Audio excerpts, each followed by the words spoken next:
அனைவருக்கும் வணக்கம். Welcome to Nachal academy and this is Jai.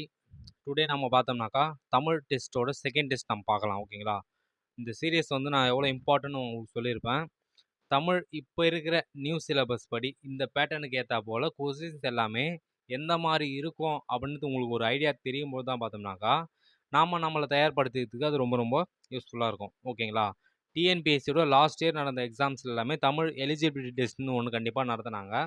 அந்த டெஸ்ட்டில் இருக்கக்கூடிய கொஸ்டின் பேப்பர் எல்லாமே வந்து நம்மளுக்கு ரொம்ப ரொம்ப இம்பார்ட்டன்ட். இப்போ நடக்க போகிற குரூப் 4 எக்ஸாமில் பார்த்தோம்னாக்கா அந்த கொஸ்டின் பேப்பர் உள்ள கொஸ்டின்ஸே வந்து நிறைய வந்து இங்கே ரெஃப்ளெக்ட் ஆகும். ஓகேங்களா? நீங்கள் லாஸ்ட் டைமில் போட்டு கடற்கன்னு ரிவிஷன் பண்ணுறதுக்கு ரொம்ப யூஸ்ஃபுல்லாக இருக்கும். ஆனால் இப்போதுலேருந்தே வந்து நீங்கள் அந்த கொஸ்டின்ஸை பார்க்கும்போது பார்த்தீங்கன்னா உங்களுக்கு சூப்பரான ஒரு ஐடியா கிடச்சிரும். எக்ஸாம்ஸில் வந்து கொஸ்டின்ஸ் வந்து இந்த மாதிரி தான் இருக்கும் அப்படின்ற விஷயம் வந்து உங்களுக்கு தெரியும். ஓகேங்களா? சரி, நம்ம ஒரு 50 கேள்வியாக வந்து இந்த டாப்பிக்கில் நம்ம பார்த்துன்னு வரோம். இன்றைக்கி ரெண்டாவது கேள்வியில் பார்த்தோம்னாக்கா ரெண்டாவது வீடியோவில் ஒரு 50 கேள்விகளை நாம் இப்போது டிஸ்கஷன் பண்ணலாம். ஓகேங்களா? நம்ம சேனலை புதுசாக பார்க்குறவங்க எல்லாருமே சப்ஸ்கிரைப் பண்ணுங்கள். உங்கள் ஃப்ரெண்ட்ஸ் எல்லோருக்குமே ஷேர் பண்ணுங்கள். ஓகே, ஃபர்ஸ்ட் ஒன் பார்த்தோம்னாக்கா கொஸ்டின் நம்பர் 51 வந்து நிறுத்தற் குறியீடுகளில் எது சரியானது அப்படின்ட்டு கொடுத்துருக்காங்க. கடலானது முத்தினையும் அமிழ்தினையும் தருகிறது அப்படின்னாக்கா இப்போ ரெண்டு அப்படியே தொடர்ச்சியாக வருது. அது அப்போ கடல் கமா போட்டு முத்தினையும் அமிழ்தினையும் தருகிறது. இதுவே அமிழ்தினையும் பக்கத்தில் இன்னொன்று வந்து சங்கையும் தருகிறதுன்னு வச்சுங்களேன், அமிழ்தினையும் பக்கத்துலேயும் ஒரு கமா வரும். ஓகேங்களா? அப்போது ஆப்ஷன் ஏன்றது இதற்கான சரியான விடையாக இருக்குது. செகண்ட் ஒன்று என்னென்னு பார்த்தோம்னாக்கா பிறமொழி சொற்களுக்கு இணையான தமிழ்ச்சொல். காலிங் பெல் என்றால் அழைப்பு மணி. அப்போ எச்சரிக்கை மணினாக்கா வார்னிங் பெல்லாக இருக்கும். ஓகேங்களா? ஓகே, அப்போ காலிங் பெல் என்றால் அழைப்பு மணி. கலை சொற்களில் தான் வரும். இதுவும் நான் ஸ்கூல் புக்கில் இருக்கிற கொஸ்டின் தான்ப்பா இது எல்லாமே. ஓகே, கொஸ்டின் நம்பர் 3 பாருங்கள். பிறமொழி சொல்லுக்கு இணையான தமிழ் சொல்லை கண்டுபிடி. இதே எக்ஸ்பிரிமெண்ட்டை ரிப்பீட் செய்து ஆன்சரை கண்டுபிடிங்கள் அப்படின்றாங்க. ஓகேங்களா? இதே எக்ஸ்பிரிமெண்ட்டை ரிப்பீட் செய்து ஆன்சரை கண்டுபிடிங்கள். இதற்கான கரெக்டான தமிழ் சொல் என்னன்னாக்கா இதே எக்ஸ்பெரிமெண்ட்னாக்கா செய்முறை. ஓகேங்களா? செய்முறையை. ரிப்பீட்னாக்கா மீண்டும் செய்து ஆன்சர்னாக்கா இங்கே விடையை கண்டுபிடிங்கள். ஆப்ஷன் ஏவே வந்து இதுக்கு கரெக்டாக இருக்குது. இப்போ பிலாம் பார்த்தோம்னாக்கா இதே செயல்முறை மீண்டும் செய்து இங்கே ஆன்சருன்ட்டு பிறமொழி சொல்லாக இருக்குது. ஓகேங்களா? ஓகே, அப்போ பார்த்தோம்னாக்கா ஆப்ஷன் ஏ வந்து சரியாக இருக்குது. சி பாருங்கள், இதே செயல் திட்ட முறையை மீண்டும் செய்து விடையை கண்டுபிடிங்கள். இதே செயல் திட்ட முறைன்னு வந்தது. அப்போ வந்து செயல் திட்ட முறைன்னு வரல, எக்ஸ்பிரிமெண்ட்டுனாக்கா செய்முறை தானே. நம்ம ப்ராக்டிக்கல் எக்ஸாம் சொல்லுவோம் பார்த்தீங்களா? ஓகே, ஆப்ஷன் ஏ வந்து இதுக்கு சரியான விடையாக இருக்குது. ஓகே, அடுத்தது பாருங்கள். விடை வகைகள்லேருந்து ரொம்ப ரொம்ப இம்பார்ட்டண்டாக கொஸ்டின்ஸ் கேட்டுன்னு இருக்காங்க. இது நீ செய்வாயா என்று வினவிய போது நீயே செய் அப்படின்னு சொல்கிறது என்னன்னு பார்த்தோம்னாக்கா ஏவல் விடை. ஓகேங்களா? இதை செய்வாயா என்று வினவிய போது நீயே செய் அப்படின்னு சொல்வது ஏவல் விடை. நிறுத்தற் குறியீடுகளை அறிதல். நிறுத்தற் குறிகளில் இது பார்த்தோம்னா இந்த கொஸ்டின்ஸ்லேருந்தே பார்த்தோன்னா கேட்கறதுக்கான வாய்ப்புகள் வந்து அதிகம். கலாம் ஐயாவை காண்பதா எப்படி அப்படின்னு ஆச்சரியத்தோடு கேட்குறாங்க. கலாம் ஐயாவை காண்பதா அப்படின்றது ஒரு ஆச்சரியக்குறி, அது எப்படின்றது ஒரு கேள்விக்குறி. ஓகேங்களா? அப்போ ஆப்ஷன் டி வந்து இதுக்கு சரியாக இருக்கிறது. ஓகே, அடுத்தது கொஸ்டின் நம்பர் 6 பாருங்கள். அலுவல் சார்ந்த சொற்கள் கலை சொற்கள் தான் கேட்குறாங்க. மோர்ஃபெம் அப்படின்னாக்கா உருபன். இது எல்லாமே நிறைய கேட்டாங்க. ஃபோனோம்னாக்கா ஒலியன், லெக்சிகன்னாக்கா பேரகராதி. ஓகேங்களா? ஒப்பிலக்கத்துக்கும் ஒரு கலைச்சொல் உண்டு. இது எல்லாமே பார்த்தோன்னா ஸ்கூல் புக்கில் இருக்குது தான் ரொம்ப ரொம்ப இம்பார்ட்டன்ட். மோர்ஃபெம் அப்படின்னாக்கா உருபன். தவறான இணையை தேர்ந்தெடுக்க. கன்சுலேட் அப்படின்னாக்கா துணை தூதரகம். பேட்டன்னாக்கா காப்புரிமை. கில்டுனாக்கா வணிகக்குழு தான். இந்த கில்டுன்றது தனியாகவே கேட்டிருக்காங்க நிறைய முறை. டாக்குமெண்ட்னாக்கா பணம்ன்றது தவறு. ஆவணம்னாக்கா சரியாக இருக்கும். அப்போ இங்கே தவறான இணை என்பது ஆப்ஷன் சி. ஓகேங்களா? கன்சுலேட் என்றால் துணை தூதரகம். பேட்டன்ட் அப்படின்னாக்கா காப்புரிமை. கில்டுனாக்கா வணிகக்குழு. இன்னொரு விஷயம் பார்த்தோன்னாக்கா நம்ம இது போல் கொஸ்டின்ஸ் பார்க்கும்போது நம்ம ஸ்கூல் புக்கில் போய் படிப்போம் பார்த்தீங்களா? அப்போ வந்து இந்த கொஸ்டின்ஸ்லாம் நாங்கள் கேட்டிருக்காங்க. நம்ம டிஎன்பிஎஸ்சி கொஸ்டினில் நம்ம பார்த்தோம், லேட்டஸ்ட் கொஸ்டின்லேயே நம்ம பார்த்துருக்கோம் அப்படின்ற ஞாபகம் வந்து உங்களுக்கு அந்த இடத்துல படிக்கும்போது இன்னும் கொஞ்சம் நீங்கள் இம்பார்ட்டன்ட் கொடுத்து படிப்பீங்க. நெக்ஸ்ட் டைமில் பார்த்தோன்னா அது இன்னும் மறக்காமல் உங்களுக்கு யூஸ்ஃபுல்லாக இருக்கும். ஓகே, 8th கொஸ்டின் பாருங்கள். உவமைகளால் விளக்கப்படும் பொருட்களுள் பொருந்தாதது எது?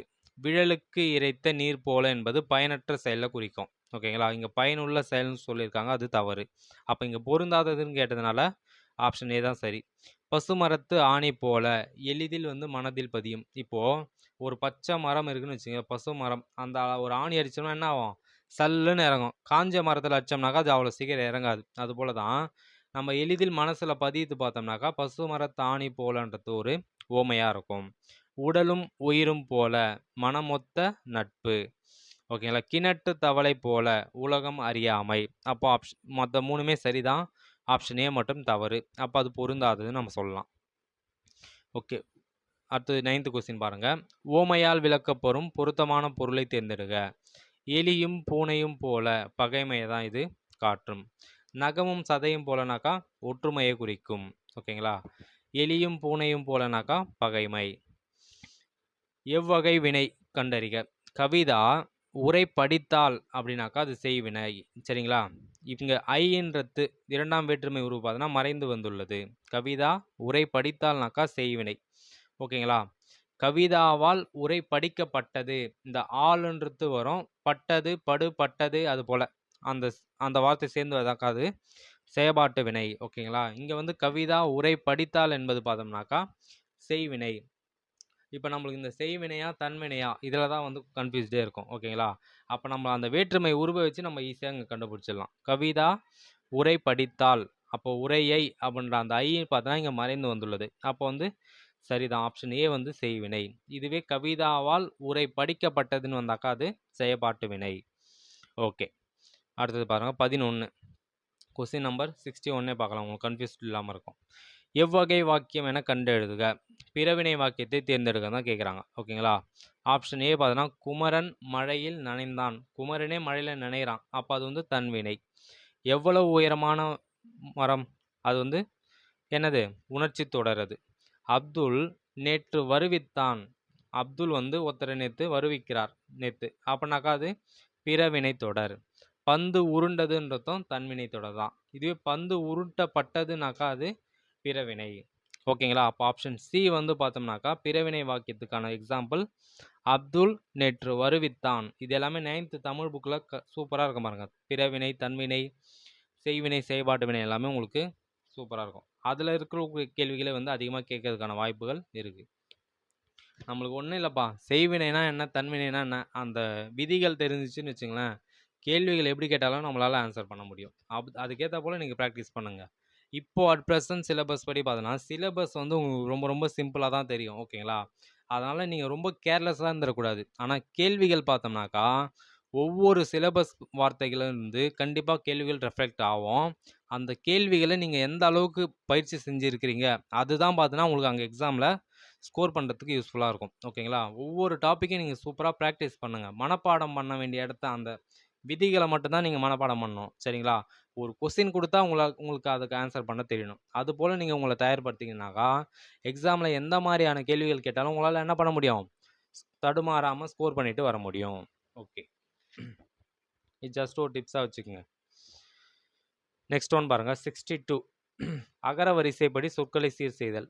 இன்னொரு விஷயம் என்னன்னாக்கா, நான் உங்களுக்கு இந்த கொஸ்டின் பேப்பரை ரிவிஷன் கொடுக்கும்போது சிலபஸ் வைஸ் உள்ள ஓவரால் டாப்பிக்கும் பார்த்தோன்னா உங்களுக்கு அந்த நடத்தின விஷயங்களும் சரி, நடத்தாத விஷயங்களும் இங்கேயே நான் உங்களுக்கு ஒரு இன்ட்ரடக்ஷன் மாதிரி சொன்ன மாதிரி அது உங்களுக்கு யூஸ்ஃபுல்லாக இருக்கும். ஓகே, கொஸ்டின் நம்பர் 62 என்னன்னாக்கா, அகர வரிசைப்படி சொற்களை சீர் செய்தல். கம்பளம், குன்று, காக்கை, செங்கடல், தேங்காய்னு கொடுத்துட்டான். இப்போ கா கி அப்படின்னு பார்த்தோம்னாக்கா ஃபஸ்ட்டு கம்பளம் வந்துடும், அடுத்தது காக்கை, அதுக்கப்புறம் பார்த்தோன்னா குன்று. சரிங்களா, கா வரிசை முடிஞ்சிச்சு. அதுக்கப்புறம் என்னன்னு பார்த்தோம்னாக்கா காங்கா சா ஞா காங்கா சா வரிசையில் சேன்றது இருக்குது, அப்போ செங்கடல். ஓகேங்களா, அதுக்கப்புறம் தான் தா வரிசையில் தேங்காய்ன்றது இருக்குது. அந்த ஆர்டரில் நம்ம போட்டுடணும். ஓகேங்களா, உங்களுக்கு ஆ இ ஆ முதல் அவ்வரை கரெக்டாக ஆர்டராக இருக்கணும். காங்காச்சா கா முதல் நா வரை, காங்கா சா ஞா டா நா வருது பார்த்தீங்களா, அதில் கா முதல் நா வரை அந்த ஆர்டர் கரெக்டாக உங்களுக்கு தெரிஞ்சிச்சுனாக்கா ஈஸியாக நம்ம அகர வரிசைப்படி சொற்களை சீர் செய்தலாம். ஓகேங்களா, இங்கே இரண்டாவது எழுத்துக்கான வார்த்தையை நம்ம மேட்ச் பண்ண வேண்டியதில்லை. ஃபஸ்ட்டு வார்த்தையிலே பார்த்தோன்னா எல்லாமே இங்கே மேட்ச் ஆகிடுது. கா கு சே தே அப்படின்றது சரியான ஒரு வரிசையாக இங்கே இருக்குது. அப்போ ஆப்ஷன் டி இதுக்கு சரியான விடை. ஓகே. கீழ்காணும் சொற்களை அகரவரிசைப்படுத்துக. அன்பு, ஆற்றல், இன்பம், ஈடு, உணர்வு. அ, ஆ, இ உயிரெழுத்துலேருந்தே வரிசையாக கேட்டாங்க. ஓகேங்களா? அ, ஆ, இ, ஈ, உ அப்படின்ற வரிசையை இங்கே கரெக்டாக அமைச்சிருக்கிறாங்க. ஓகே, ஆப்ஷன் டி வந்து அதுக்கு சரியான விடை. அடுத்தது பார்த்தோம்னாக்கா, வேர்ச்சொல்லோட வினையாளனையும் பெயரை கண்டறிக. ஓகேங்களா? ஃபஸ்ட்டு இந்த இந்த டாபிக் வந்து நான் உங்களுக்கு நம்ம கிளாஸ்லேயே நடத்தியிருப்போம். வேர்ச்சொல் அறிதல்னு சொல்லியிருப்பேன். வேர்ச்சொல்லிலிருந்து வினையாளனையும் பெயர், வினைமுற்று, எச்சங்களை கண்டறிதல்னா சில பேருக்கு தெரியலப்பா. வேர்ச்சொல்லிலிருந்து எச்சங்களை கண்டறிதலா, அப்படி ஒரு டாபிக்னா என்னது அப்படின்றாங்க. அந்த டாப்பிக்கை பார்த்து பயப்படுறாங்க. அது வந்து ரொம்ப ரொம்ப சிம்பிள் டாபிக் தான். நீங்கள் எந்த அளவுக்கு இப்பயே ப்ராக்டிஸ் பண்ணி வச்சுருக்கீங்களோ அந்த அளவுக்கு பார்த்தீங்கன்னா உங்களுக்கு எக்ஸாம்பிள் அது வந்து யூஸ்ஃபுல்லாக இருக்கும். கண்டிப்பாக பார்த்தோம்னாக்கா அந்த டாப்பிக்லேருந்து நீங்கள் ஒன்றா பாருங்கள், 5 to 7 கொஸ்டின்ஸு கம்பல்சரி வரும். ஓகேங்களா? ஏன்னா அந்த டாபிக் வந்து ரொம்ப ரொம்ப இம்பார்ட்டன்ட் டாபிக். ஓகே, இந்த கொஸ்டின் பாருங்க. வேர்ச்சொல்லில் இருந்து வினையாளனையும் பெயரை கண்டறிக. ஃபர்ஸ்ட் வினையாளனையும் பெயர்னா என்னன்னு பார்த்தோம்னாக்கா, ஒரு செயலை அந்த ஒரு ஒரு செயலை குறிக்காமல் அந்த செயலை யார் செய்தாங்களோ அவங்கள குறிப்பது தான் பார்த்தோம்னாக்கா வினையாளனையும் பெயர். ஓகேங்களா? இப்போ ஒரு ஒரு பந்து உருண்டது அப்படின்னாக்கா அந்த பந்தை வந்து குறிக்காது. சரிங்களா? அந்த பந்தை உருட்டுனது யாரு, எதனால் அந்த பந்து உருண்டது அப்படின்னு அந்த பந்தை உருட்டியவரை குறிப்பிட்டவர் தான் வினையாளனையும் பெயர். இப்போ இங்கே வந்து பாடுன்னு கொடுத்துருக்காங்க. பாடுன்றது என்னது? வேர்ச்சொல் தான். ஓகேங்களா? அப்போ பாடியவர் அல்லது பாடியவள் அப்படின்றது பார்த்தோன்னாக்கா இதையோட வினையாளனையும் பெயர். பாடுதல் என்னன்னு பார்த்தோன்னாக்கா தொழிற்பெயர். ஓகேங்களா? ஓகே, பாடினால்னாக்கா அது வினைமுற்ற குறிப்பிடும். இங்கே ஆப்ஷன் பி வந்து தொழிற்பெயர் பாடுதல், தல் விகுதி வருது. ஆப்ஷன் டி வந்து பாடினால் என்பது வினைமுற்று. ஓகே, ஆப்ஷன் ஏ தான் வந்து இதுக்கு சரி. பாடுக்கான வினையாளரின் பெயர் வந்து பாடியவள். அடுத்தது பாருங்க, வேர்ச்சொல்லோட தொழிற்பெயரை கண்டறிக. கான் என்ற வேர்ச்சொல்லுக்கான தொழிற்பெயர் பார்த்தோன்னா காணுதல் அல்லது காணல் அப்படின்ட்டும் கேட்டிருப்பாங்க. ஓகேங்களா? 3 சுழினால வரும். காணல், காணுதல், காணல். ஓகே, கண்டான்றது பார்த்தோன்னா வினைமுற்று, காண்கன்றது வியங்கோல் வினைமுற்று. இதுக்கு தான் இதே வேர்ச்சொல் இதே கொஸ்டின் தான் கேட்பாங்க பாருங்க. இப்போ இந்த கான் என்ற வேர்ச்சொல்லோட வியங்கோல் வினைமுற்றை காண்க அப்படின்னு ஒரு கொஸ்டின் வந்துச்சுன்னு வச்சுங்களேன், காண்க அப்படின்னு வரும். இந்த கான் என்ற வேர்ச்சொல்லோட வினைமுற்று என்னன்னு கேட்டாக்கா கண்டான் அப்படின்றது வினைமுற்று. ஓகே, உங்களுக்கு புரிஞ்சிருக்குன்னு நினைக்கிறேன். சரி, இன்னொரு முறை கூட பாருங்கள். இன்னொரு கேள்வி உங்களை கேட்குற பாருங்க. கண்டிப்பாக நீங்கள் இதுக்கு வந்து கமெண்ட் செக்ஷனில் ஆன்சர் பண்ணுங்கள். சில பேர் பார்த்தோம்னாக்கா இந்த கமெண்ட் செக்ஷனில் ஆன்சர் பண்ணுறவங்க சில பேர் தைரியமாக பண்ணிடுறாங்கப்பா. கண்டிப்பாக அவங்களுக்கு மனசில் பட்டதை நம்மக்கிட்ட என்ன டவுட்டோ அதை கிளாரிட்டியாக கேட்டு தெரிஞ்சுக்கிறாங்க. ஒரு சிலர் பார்த்தோன்னு வச்சுங்களேன், அதில் எல்லாருக்குமே இருக்கிறது தான் இந்த ஃபீல்டு படிப்பை பொறுத்த வரைக்கும். நம்மளுக்கு தோன்றதை யாராவது கேட்குறாங்களா இதை மட்டுமே பார்த்துன்னு இருப்பாங்க. அவங்க கேட்க மாட்டாங்க. ஆனால் இந்த அவை அஞ்சாமை என்பது ரொம்ப ரொம்ப முக்கியம். நீங்கள் எல்லாமே யார் வருங்காலத்தில் வந்து ஒரு பெரிய அரசு அதிகாரிகள். நீங்கள் அந்த அந்த போஸ்டிங்லாம் போகும்போது பார்த்தோன்னாக்கா நிறைய மக்களை நீங்கள் சந்திக்க வேண்டியிருக்கும். ஓகேங்களா? ஒவ்வொருத்தரும் வந்து ஒவ்வொரு விதமாக இருப்பாங்க. உங்களை ஈஸியாக அப்ரோச் பண்ணுறவங்களும் இருப்பாங்க. சில பேர் வந்து ஹார்டாக நீங்கள் சொல்கிறதே புரியாமல் உங்களை ஹார்டாக அப்ரோச் பண்ணவங்களும் இருப்பாங்க. இவங்க எல்லாருமே நீங்கள் என்ன பண்ணி ஆகணும்? ஒக்கத்தட்டி ஃபேஸ் பண்ணி ஆகணும். கரெக்டாக வழிநடத்தி செல்லணும். அப்போ என்ன பண்ணணும்னாக்கா நம்ம எல்லாத்துக்குமே வந்து பயப்படலாம் கூடாது. துணிச்சலோடு நீங்கள் செயல்படணும். ஓகேங்களா? இங்கேருந்தே உங்களோட துணிச்சல் ஆரம்பிங்க. உங்களுக்கு எந்த வித சந்தேகனாலும் நீங்கள் என்ன பண்ணலாம்? கண்டிப்பாக நீங்கள் கமெண்ட் செக்ஷனில் கேட்கலாம். யாரும் உங்களை பார்த்து என்ன ஆகிட போகிறதில்ல, இவங்க என்ன இப்படி கேட்டிருக்காங்களே அப்படின்னு யாரும் உங்களை பார்த்து எதுவும் சொல்ல போகிறதில்ல. ஓகேங்களா? உங்களுக்கு எந்த டவுட்னாலும் அது கரெக்டான எக்ஸ்பிளனேஷன் கொடுப்போம். ஓகே, இப்போ உங்களுக்கான ஒரு கொஸ்டின் என்னன்னாக்கா, கான் என்ற வேர்ச்சொல்லோட வினையாளனையும் பெயர் யாது அப்படின்றது உங்களுக்கான கேள்வி. இதுக்கு உங்களுக்கு ஆன்சர் தெரிஞ்சதாக கீழே கமெண்ட் செக்ஷனில் சொல்லுங்கள். ஓகே, அடுத்தது பாருங்கள். Question number 66. ஒரே ஒரு பொருள் தரக்கூடிய பல சொற்கள் யாது? அருள், பரிவு, கருணை இது எல்லாத்தையுமே குறிக்கக்கூடிய ஒரே சொல் என்னன்னாக்கா இரக்கம் அப்படின்னு நம்ம சொன்னோம்னாக்கா இது வந்து இடையினரா வல்லினரா போட்டோம்னாக்கா கீழே இறங்குறது, படியிலேருந்து இறங்கும் பதிலாக இறங்குதல், அந்த ரா வந்துடும். இது வந்து இந்த ரா, இதுலேயும் நம்ம ட்விஸ்ட் வச்சுருப்பாங்க, அதையும் நம்ம பார்த்துக்கணும். ஓகேங்களா? வல்லினம், இடையினம், மெல்லினம் இந்த டிஃப்ரென்சியேஷன்லாம் நம்மளுக்கு தெரியணும். இப்போ மயங்கொலிகள்ன்ற டாபிக் பார்க்கும்போது இது எல்லாமே உங்களுக்கு புரிஞ்சிடும். இந்த நகர நகர வேறுபாடு, லகர லகர ழா, இந்த வேறுபாடு எல்லாமே நம்மளுக்கு மயங்கொலிகள்ன்ற டாபிக் பார்க்கும்போது கவர் ஆகிடும். ஓகேங்களா? அருள், பரிவு, கருணை ஆகிய சொற்கள் எல்லாத்தையும் குறிக்கக்கூடிய ஒரே சொல் என்னன்னாக்கா இரக்கம்ன்ற சொல் வந்து இது எல்லாத்தையும் எல்லா பொருளையும் தருகிறது. ஓகேங்களா? அதே மாதிரி பாருங்க, ஒரு பொருள் தரக்கூடிய பல சொற்கள். ஆதவன், பகலவன், ஞாயிறு இது எல்லாத்தையும் குறிக்கக்கூடிய ஒரு சொல் பார்த்தோன்னா கதிரவன்னு குறிக்கும். ஓகே, அதே போல் பாருங்கள் இன்னொரு கொஸ்டின். ஒரு பொருள் தரக்கூடிய பல சொற்கள். வாயு, தென்றல். வாயுனா இது காற்று, தென்றல்னாலும் இனிமையான காற்று. வலினாக்கா வலிமையான காற்று. புயல், சூறாவளி போன்ற பல்வேறு பெயர்களில் கூறப்படுவது எதுனாக்கா காற்று அப்படின்னு தான் இங்கே ஒரே வார்த்தையாக கொடுத்துருக்காங்க. ஒரு பொருள் தரக்கூடிய பல சொற்கள். காற்றுன்ற பொருளை தான் இந்த எல்லா சொற்களுமே குறிப்பிடுகிறது. ஓகேங்களா? சரி, அடுத்து பாருங்க. Question number 69. ஒலி மற்றும் பொருள் வேறுபாடு அறிந்து சரியான இணையை தேர்வு செய்க. கொடு, கோடு. கொடுனாக்கா கொடுத்தல், கோடுனாக்கா நேராக வரைதல். இ, கேட்டல், தா, வட்டம் இது எல்லாமே எதுவும் பொருந்தலை. அப்போ சரியான இணையை பார்த்தோன்னா ஆப்ஷன் சி மட்டும்தான். கொடுத்தல், நேராக வரைதல். கொடுனாக்கா கொடுத்தல், கோடுனாக்கா நேராக வரைதல். மேலே அவன் கேட்டிருக்கக்கூடிய கேள்விக்கு சரியான இணை என்னன்னாக்கா ஆப்ஷன் சி. ஓகே, அடுத்தது கொஸ்டின் நம்பர் 70. சந்திப்பிழையற்ற வாக்கியங்களை கண்டறிக அப்படின்றான். 1. வாடைக்காற்று வீசியது. வாடைக்காற்றுன்றது எந்த பக்கத்துலேருந்து வீசும்? வடக்கிலிருந்து வீசுவது வாடைக்காற்று. ஓகேங்களா? தெற்கிலிருந்து வீசுவது தென்றல் காற்று. ஓகே, சரி. வாடைக்காற்று இக்கு வருது, அப்போ ஒன்றுன்றது சரி. ரெண்டாவதுல இக்கு வரல. தேர்டில் பார்த்தோன்னா வெயில் சட்டென தணிந்தது, இத்து வருது. வெயில் சட்டென இது ரொம்ப ஈஸியாக தான் இருக்கும். ஓகேங்களா? மேலே இச்சு வரணும், இக்கு வரணும், தேர்ட் ஒன்னில் வந்து இத்து வரணும். அப்போ 1 3ன்றது சரி. வாடைக்காற்று வீசியது ஆப்ஷன் 1 சரி. வெயில் சட்டென தணிந்ததுன்னும் சரி. ஓகே, மரபு பிழையை நீக்கி எழுதுக. இல்லத்தின் அருகே கூரை வேய்ந்தனர். கூரைனா இது குடிசை வீடு கட்டுவோம் பார்த்தீங்களா? கூரை வந்து வேயப்பட்டது அப்படின்னு தான் சரி. கட்டிடம்னாக்கா அது கட்டப்பட்டது அப்படின்னு வரணும். கூடைனாக்கா அது முடைந்தனர், கூடை முடைந்தனர். பானை வனைந்தனர். ஓகேங்களா? இது எல்லாமே வந்து மரபு பிழையை நீக்கி எழுதுக. சோறு தின். சரிங்களா? அது போல் வர்றது எல்லாமே மரபு பிழையில் வரும். ஓகே, இல்லத்தின் அருகே கூரை வேய்ந்தனர். அதே போல் வல்லின கூரை, இடையின ரை, அந்த ரை வச்சும் டிஃப்ரெண்ட்கேஷன் கேட்பாங்க. இந்த ரை அப்படின்னாக்கா கூரைன்றது வந்து இடையின ரை வந்து வீட்டு மேற்கூரை. இதுவே வல்லின ரைன்னு வந்துன்னு வச்சுங்களேன், பெண் உடுத்தக்கூடிய அந்த பட்டு செயல் கூரைப்புடவை சொல்லுவோம் பார்த்தீங்களா? திருமணத்தப்போ அவங்க உடுத்துவாங்க பாருங்கள், கூரைப்புடவை. அது வந்து வல்லின ரை வந்தாக்கா வரும். இப்போ ஒரு பெண்ணை வந்து வல்லினமாக என்ன பண்ணுவாங்க? உருவகம் செய்வாங்களா? ஓகே, அது போல் நம்ம ஒரு ஷார்ட்கட்டாக ஞாபகம் வச்சுக்கலாம். பெண் என்றால் வல்லினம் அப்படின்னு ஞாபகம் வச்சுன்னு அந்த ரை கூரை வந்தாக்கா அது வந்து கூரை புடவை அப்படின்ட்டு நம்ம ஞாபகம் வச்சுக்கலாம். ஓகே, அடுத்தது பொருந்தாத சொற்களை எடுத்து எழுதுக. பாக்கு, பஞ்சு, பாட்டு, பத்து.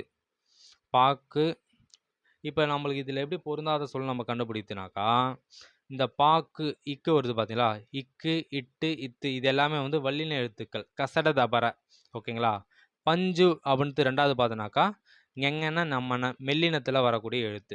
அப்போ பொருந்தாதது பார்த்தோன்னா பஞ்சுன்றது பொருந்தாதது. ஓகேங்களா? இப்போ நம்ம உடனே யோசிச்சுருப்போம், என்னது இது பாக்கு இருக்குது, பாட்டு இருக்குது, பத்துன்றது நம்பரு, அப்போ அதான் பொருந்தலை பதில் நீங்கள் சொல்லக்கூடாது. ஓகேங்களா?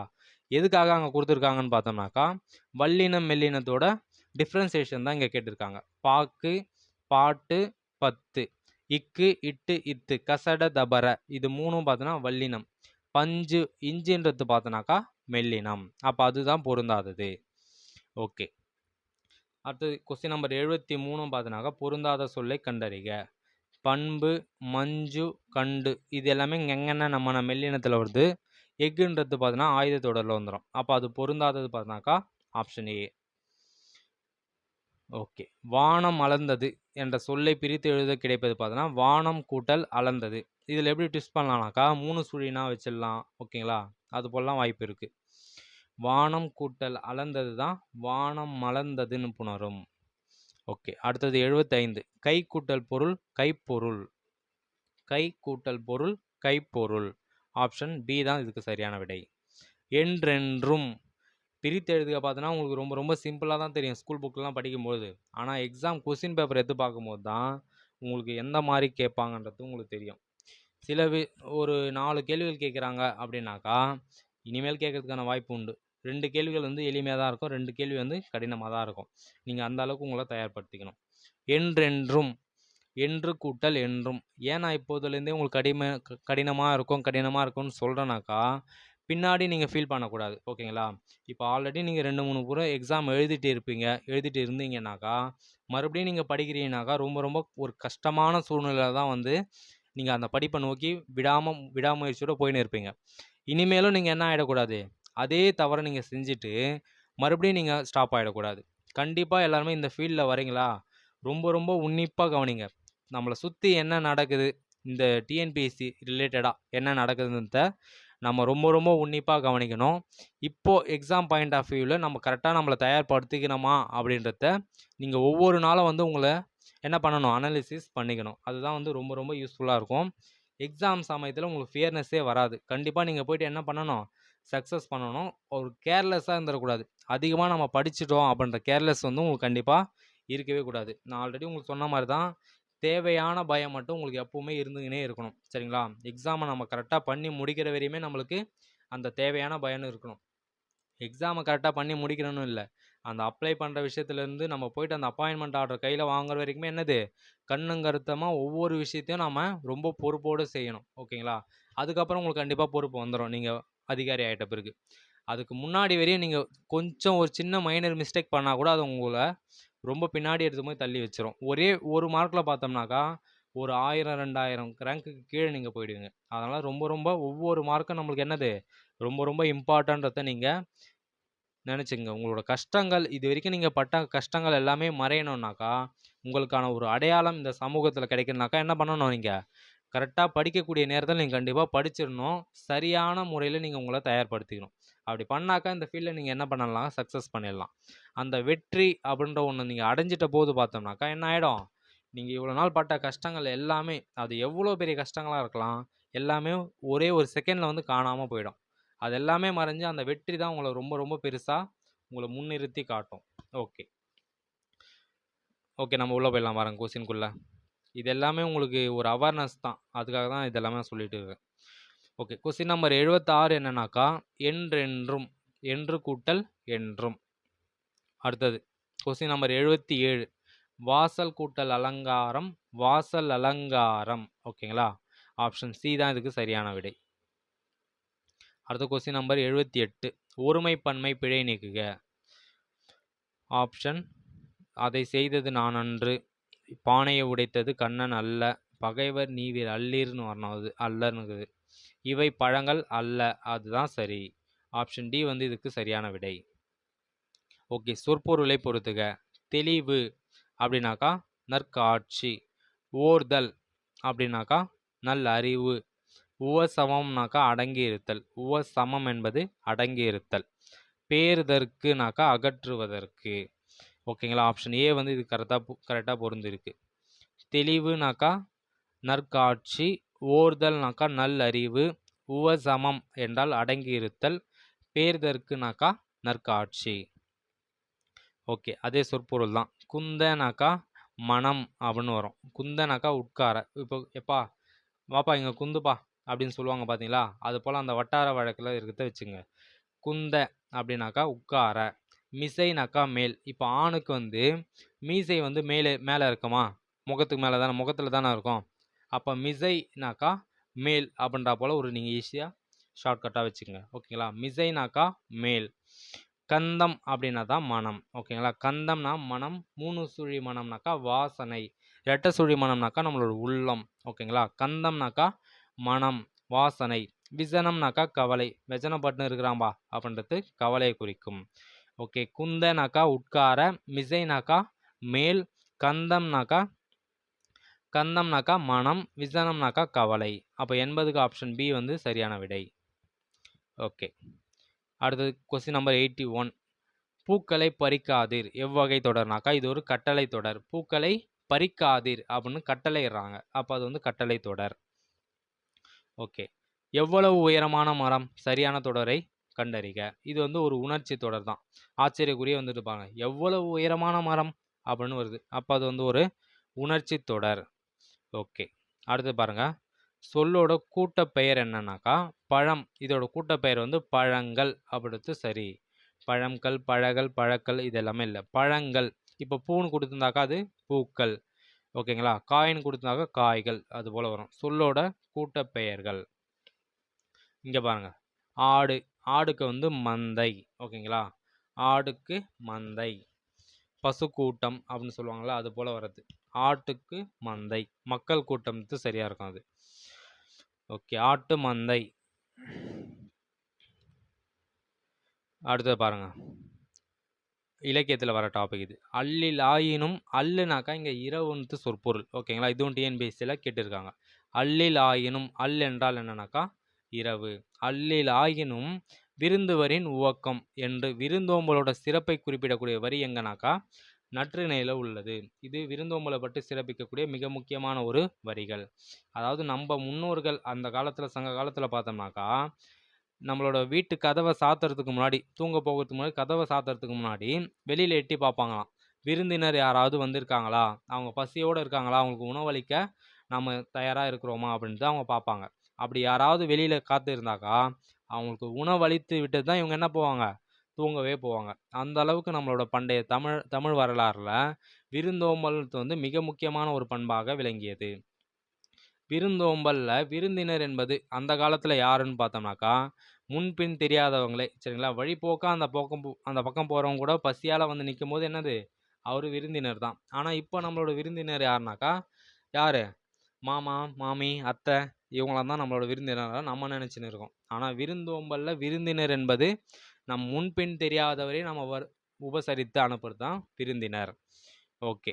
அல்லில் ஆயினும் விருந்திவரின் உவக்கம். இப்போதைய சூழ்நிலையில் பார்த்தோம்னா இந்த கால சூழ்நிலையில் இந்த அத்தை, மாமா, மாமி இந்த விருந்தினரை நம்ம உபசரிக்கிறதே என்னதான் நேரம் இல்லை அப்படின்றா போல போயின்னு இருக்கு காலம். ஆனால் நாம் சுற்றத்தோடு வாழுதல் தான் வந்து நம்மளுக்கு ரொம்ப ரொம்ப ஒரு சுகமான வாழ்வும் ரொம்ப சுறுசுறுப்பாகவும் நம்மளை ஆக்கும். ஓகேங்களா? நம்மளுக்கு எவ்வளோ வேலைகள் இருந்தாலும் என்ன பண்ணணும், நம்மளோட சுற்றத்தாரையும் நாம் பேணி பாதுகாக்கணும். ஓகே. அல்லில் ஆயினும் விருந்துவரின் உவக்கம். சார் என் சொந்தக்காரெல்லாம் என்ன ரொம்ப ரொம்ப கேவலமாக பேசுகிறான் சார் அப்படிலாம் சொல்லாதீங்க. சரிங்களா? உங்களுக்கு என்ன சார் தெரியும், எல்லா இடத்துலையும் இருக்கும் தான். ஓகேங்களா? அவங்க எல்லாரும் முன்னாலேயும் நீங்கள் ஒரு பெரிய ஆளாக ஆகணுன்னா என்ன தான், இப்படி பேசின வாய் தான் நாளைக்கு உங்களை வந்து நான் அப்போவே நினச்சேன் சூப்பராக வருவான்ட்டு அப்படின்னும் பேசும். அது பேச வைக்கக்கூடிய அந்த கீ யார்கிட்ட இருக்குன்னா உங்ககிட்ட தான் இருக்குது. ஓகே. நம்ம உள்ளே போயிடலாம்பா. இன்றைக்கி ரொம்ப ஓவராக பேசின்னு இருக்கிறோம். அல்லில் ஆயினும் விருந்துவரின் உவக்கம் என்று விருந்தோம்பலின் சிறப்பினை குறிப்பிடக்கூடிய வரிகள் வந்து நற்றிணை. ஓகே. அடுத்து கலை சொற்களில் பார்த்தோன்னாக்கா சலைன் சாயில் அப்படின்னாக்கா கலர் நிலம் என பொருள்படும். சலைன் சாயில் அப்படின்னாக்கா கலர் நிலம். ஓகே. 87 ஏன்ஷியன்ட் லிட்ரேச்சர் அப்படின்னாக்கா பண்டைய இலக்கியம். ஏன்ஷியன்ட் லிட்ரேச்சர்னாக்கா பண்டைய இலக்கியம். ஃபோக் லிட்ரேச்சர்னாக்கா நாட்டுப்புற இலக்கியம். ஓகேங்களா? டிவோஷனல் லிட்ரேச்சர்னாக்கா பக்தி இலக்கியம்னு சொல்லுவோம். இது எல்லாமே டிஎன்பிஎஸ்சி ஆல்ரெடி கேட்ட கொஸ்டின் தான், ஸ்கூல் புக்கில் இருக்கக்கூடிய டேட்டாஸ் தான் இது எல்லாமே. ஏன்ஷியன்ட் லிட்ரேச்சர்னாக்கா பண்டைய இலக்கியம். கலை சொற்களில் சரியான இணையை தேர்ந்தெடுக்க. டவுன்லோட்னாக்கா பதிவிறக்கம் தான் சரியா. மிசில்னாக்கா எது, ஏவுகணை. நம்ம நேற்றே பார்த்துருப்போம் பார்த்தீங்களா? ஓகே. லான்ச்சிங் வெஹிக்கிள்னா தான் ஏவு ஊர்தி. லான்ச்சிங் வெஹிக்கிள்னாக்கா ஏவு ஊர்தி. நாட்டிக்கல் மைல்னாக்கா கடல் மைல். இதுலேயே இதுக்கான ஆன்சர்ஸ் எல்லாமே மாற்றி மாற்றி அலைன் பண்ணியிருக்காங்க. நீங்கள் கரெக்டாக இதை மேட்ச் பண்ணிங்க. மிசில்னாக்கா ஏவுகணை, லான்ச்சிங் வெஹிக்கிள்னாக்கா ஏவு ஊர்தி, நாட்டிக்கல் மைல்னாக்கா கடல் மைல். ஓகே. இப்போ நம்ம சாலையில் வந்து எத்தனை கிலோமீட்டர்னு சொல்கிறோம் பார்த்தீங்களா தூரம், அதே போல் கடலில் வந்து நாட்டிக்கல் மைல்ன்ற அளவால் குறிப்பிடுவாங்க. ஓகே. டவுன்லோட்னாக்கா பதிவிறக்கன்றது மட்டும்தான் சரியான விடை. இரு பொருள் தருக. அலைனாக்கா கடல் அலையும் குறிக்கும் அலைந்து திரிதல். ஆப்ஷன் சி வந்து இதுக்கான சரியான விடை. ஓகே. அதே இரு பொருள் தருகல ஆறு. ஆறுனாக்கா இது நதியை குறிப்பிடும், நம்பரை குறிப்பிடும், எண் குறிப்பிடும். அப்போ ஆப்ஷன் பி வந்து சரியான விடை. ஓகே. மரபு பிழையற்ற தொடரை தேர்வு செய்க. சேவல் கூவும், கோழி கொக்கரிக்கும், புறா குணுகும். ஓகேங்களா? அப்போ ஆப்ஷன் ஏ மட்டும்தான் இங்கே சரி. சேவல் கூவும். கோழினாக்கா கொக்கரிக்கும். புறா வந்து குணுகும். ஓகேங்களா? ஒரு மாதிரி அது குணுகும். சேவல் வந்து கூவுன்றது தான் சரி. சரியான இணைப்பு சொல்லை தேர்ந்தெடுக்க. 92ல் காற்றே வா உன்னை பாடாமல் இருக்க முடியாது. பாரதியோட பாட்டு இது. உன்னை பாடாமல் இருக்க முடியாது. இந்த பாட்டின் டேஷ் பாட்டின் மூல ஊற்றே நீதான். ஏனெனில் இங்கே சரியான இணைப்பு சொல்லா இருக்கிறது. காற்றே வா உன்னை பாடாமல் இருக்க முடியாது. ஏனெனில் இந்த பாட்டோட மூல ஊற்றே யார் தான்? நீ தான் அப்படின்ட்டு பாரதியார் வர்ணிக்கிறார் காற்றை. ஓகே. நிறுத்தற் குறியீடுகளை அறிதல். யார் அது சாலையோரம் படுத்து கிடப்பது அப்படின்னு ஆச்சரியப்பட்டு கேட்குறாங்க அது. ஓகேங்களா? யார் அது சாலையோரம் படுத்து கிடப்பது அப்படின்ட்டு. ஆப்ஷன் ஏ தான் இதுக்கு சரியான விஷயம். ஓகே. ஊர் பெயர்களின் மறுவை கண்டுபிடி. புதுக்கோட்டை என்பது புதுகை அப்படின்னு ஆயிடுவது. புதுச்சேரி தான் புதுவை. இது வந்து டிஎன்பிஎஸ்சியில் நிறைய முறை கேட்டிருக்காங்க, நம்மளை கன்ஃபியூஸ் பண்ணியிருக்காங்க. புதுகையும் ஆப்ஷனில் இருக்கும், புதுவையும் ஆப்ஷனில் இருக்கும். ஆப்ஷன் டி பாருங்கள், புதுவை. புதுவைனாக்கா புதுச்சேரி. ஓகே. அதே ஊர் பெயர்களில் மறுவில் பார்த்தா திருநெல்வேலி வந்து இப்போது நெல்லை என அழைக்கப்படுகிறது. புதுச்சேரியும் கேட்டிருக்காங்கப்பா. புதுவை ஆப்ஷனில் பாண்டிச்சேரியும் இருக்குது பாருங்கள், அது கிடையாது. புதுவை தான் சரியான விடை. ஓகே. 97 பொருத்தமான காலத்தை சுட்டுக. மாடுகள் இப்போது புல் மேய்கின்றன. இப்போ அட் ப்ரெசண்டாக வந்து புல் மேய்கின்றன. அப்போனா அது என்னது? நிகழ்காலம். மாடுகள் புல் மேய்ந்தன அப்படின்னாக்கா அது இறந்த காலம். மாடுகள் புல் மேயும் அப்படின்னாக்கா அது எதிர்காலம். ஓகேங்களா? இங்கே கேட்ட கேள்விக்கு பார்த்தோம்னாக்கா மாடுகள் இப்போது புல் மேய்கின்றன என்பது நிகழ்காலம். ஓகே. பொருத்தமான காலத்தை தேர்ந்தெடுத்து எழுதுக. சரியான இணை. கண்ணன் பாடுகிறான் என்பது நிகழ்காலம். ஓகே. அட் ப்ரெசன்ட் கண்ணன் வந்து என்ன பண்ணுறான்? பாடுகிறான். சரிதான். மாணவி எழுதுகிறாள் இறந்த காலம். தவறு. மாணவி எழுதுகிறாள் என்பதும் நிகழ்காலம் தான். வளவன் சாப்பிட்டான் என்பது இறந்த காலம். அது எதிர்காலம், தவறு. குமுதா கடைக்கு போனாள் என்பது இறந்த காலம்னு வரணும். அப்போ அதுவும் தவறு. அப்போ ஆப்ஷன் ஏ மட்டும்தான் சரி. கண்ணன் பாடுகிறான் என்பது நிகழ்காலம். ஓகே. அடுத்து கொஸ்டின் நம்பர் 99 போகலாம் பாருங்க. சரியான இணையை தேர்வு செய்க. கண்ணன் படித்தான் என்பது இறந்த காலத்து சரிதான். பூவிழி கோலம் வரைகிறாள் அப்படின்றது நிகழ்காலம் வரணும். ஊட்டமிகு உணவு உண்பார் என்பது எதிர்காலத்தில் வரணும். ஏன்னா உண்பார் அப்படின்னு சொல்கிறாங்க. பொது அறிவு நூல்களை தேடி பார்க்கின்றார் அப்படின்றது நிகழ்காலத்தில் வரணும். அப்போ அதுவும் தவறு தான் இங்கே. இது எல்லாமே நீங்கள் என்ன பண்ணணும்? ப்ராக்டிஸ் பண்ணுறதுக்கு ரொம்ப ரொம்ப யூஸ்ஃபுல்லாக இருக்கணும். கண்ணன் படித்தான் என்பது இறந்த காலம் தான் சரி. ஓகே. லாஸ்ட் கொஸ்டின் போகலாம் பாருங்கள். பேச்சு வழக்கு எழுத்து வழக்கில் மாற்ற சொல்கிறாங்க. நீத்து பாகம் குடிக்க வா அப்படின்றாங்க. நீத்து பாகனாக்கா மேல் கஞ்சி. ஓகேங்களா? இப்போ ஒரு பானை சட்டியில் கஞ்சி இருக்குன்னு வச்சுங்களேன். அதாவது நம்மளோட சோத்து பழைய சோறு பழுது சொல்லுவோம் பார்த்தீங்களா, அது இருக்குனாக்கா அந்த மேல் பாகத்தோட இது தான் வந்து நம்ம நீத்து பாகம்னு சொல்கிறோம். பானைக்கு இப்போது அந்த வாய்ப்புறத்தில் வரும் பாருங்கள் மேலே, அது வந்து நீத்து பாகம். ஓகே. நீத்து பாகத்தை குடிக்க வானாக்கா அந்த மேலே உள்ள அந்த பானையோட மேல் உள்ள கஞ்சியை குடிக்க வா என பொருள்படும். ஓகேங்க. இப்போ நம்ம என்ன பார்த்துட்டோம்? ஒரு 50 கேள்விகள் பார்த்தோம். இந்த 50 கேள்வியிலையும் பார்த்தோன்னாக்கா தமிழ் சிலபஸ் நியூ சிலபஸ் படி கேள்விகள் எந்த மாதிரி இருக்குன்றது ஓவரால் எப்படியும் பார்த்தோன்னா இந்த 50 கேள்வியிலே வந்து ஒரு 10-15 டாபிக்ஸ் வந்து உங்களுக்கு கவர் ஆகிட்டு இருக்கும். ஃபஸ்ட் வீடியோவிலும் பாருங்கள், அங்கே ஒரு 10-15 டாபிக்ஸ் கவர் ஆகிட்டு இருக்கும். அப்போ டிஎன்பிஎஸ்சி சிலபஸ் ரிலேட்டடாக இருக்க எல்லா டாபிக்ஸ் படி இங்கே என்ன ஆகிடுது, உங்களுக்கு சூப்பராக ஒரு ரிவிஷன் பண்ணால் போல் இந்த சீரியஸ் வந்து கண்டிப்பாக உங்களுக்கு யூஸ்ஃபுல்லாக இருக்கும். ஓகேங்களா? இந்த வீடியோ உங்களுக்கு பிடிச்சிருந்தால் லைக் பண்ணுங்கள், அண்டு உங்கள் ஃப்ரெண்ட்ஸ் எல்லோருக்குமே ஷேர் பண்ணுங்கள். புதுசாக நம்ம சேனலை பார்க்குறவங்க எல்லாருமே என்ன பண்ணலாம்? சப்ஸ்கிரைப் பண்ணி பக்கத்தில் இருக்கக்கூடிய பெல் ஐக்கானை ப்ரெஸ் பண்ணி வச்சுங்க. ஏன்னா அப்போ தான் வந்து நம்ம போடக்கூடிய வீடியோஸ் எல்லாமே உங்களுக்கு உடனே நோட்டிஃபிகேஷனாக காட்டும். ஓகேங்களா? தேங்க்யூ.